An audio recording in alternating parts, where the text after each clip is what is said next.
Hello, everybody. Today I want to talk about the dangers of being enticed by the average, the perils of setting standards and sticking to them, or the lure of mediocrity. No one wants to be mediocre, but sometimes we are, so we should be careful about that. And I want to know why and how we can avoid it. So, here we are. I want to talk about a word, enough. Enough is a wonderful word. This man has had enough to eat. If everybody had enough to eat, how wonderful that would be. It means that you're satisfied. It's not too much, it's not too little. So I went to the British National Corpus and I looked up the word enough, and this is what I found to back me up.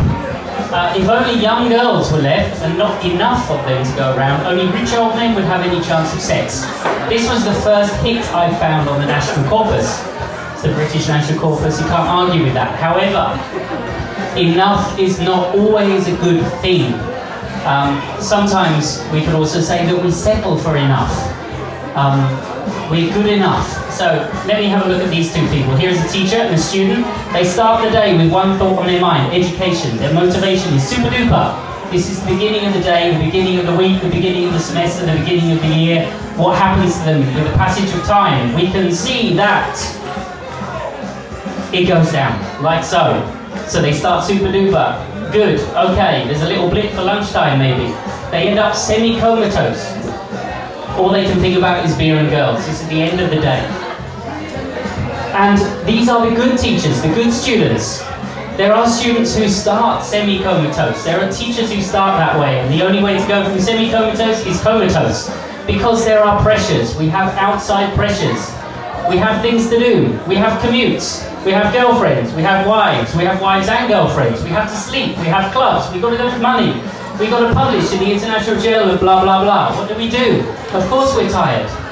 There is a tremendous weight, a crushing weight of expectation on us from the stakeholders in education, the parents, the governments, the institution that we work with. These are not intrinsically evil institutions, but sometimes we're crushed and tired by the weight. So we end up like hamsters, running around the wheel, scamper, scamper, scamper. We're chasing. We're looking to tick the boxes, to meet the expectations. And it's very tiring. This is why we're tired, and this is why we fall into the trap. This is why we are lured into mediocrity. Because we're jumping through hoops.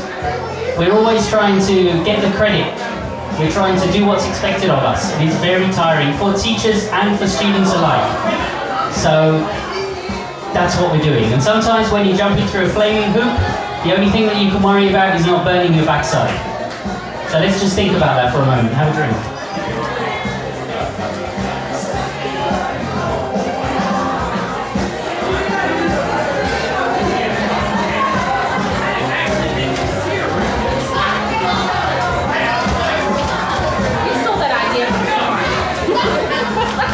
Okay, so we fall back on the crunches of education.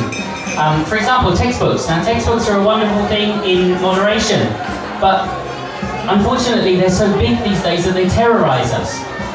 We have a textbook, we have a supplementary DVD, we have a workbook, we have a teacher's guide, and these things are so big that where is the room for the teacher, where's the room for the student, where's the room for humanity? So we set tests for our students.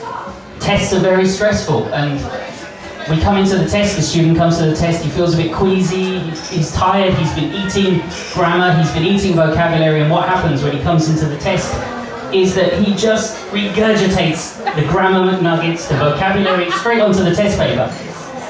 Now, before Christmas I had the norovirus, I was very unfortunate, and it felt very uncomfortable for a few hours.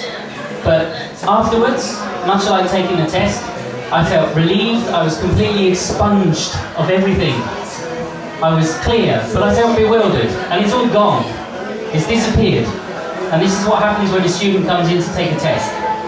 They regurgitate what they've crammed into themselves, and it's gone. So, tests, textbooks, they're great, but be careful. So how do we break free? Well, what are we preparing our students for? So, of course, education is socialization. But what are we preparing them for? Are we preparing our students just for the status quo, or are we helping them to develop into something new and something different? we're going to help them to, every rule and regulation that we enforce in the classroom is going to have an effect on our students. And the way that the students see learning and language and so on. So this is what I saw recently. Teaching is not what I do, it's what I am. That's great, that's lovely, but I want to turn it on its head. Teaching is not what I am, it's part of what I do. I like to think of myself as a Renaissance man. I'm many things. I don't want to define myself simply by my profession. So, for my wife, I'm the person who puts together flat-pack furniture or opens jam jars. For my kids, I'm Zombie, who walks around and tries to eat their brains in the evening. I'm many things.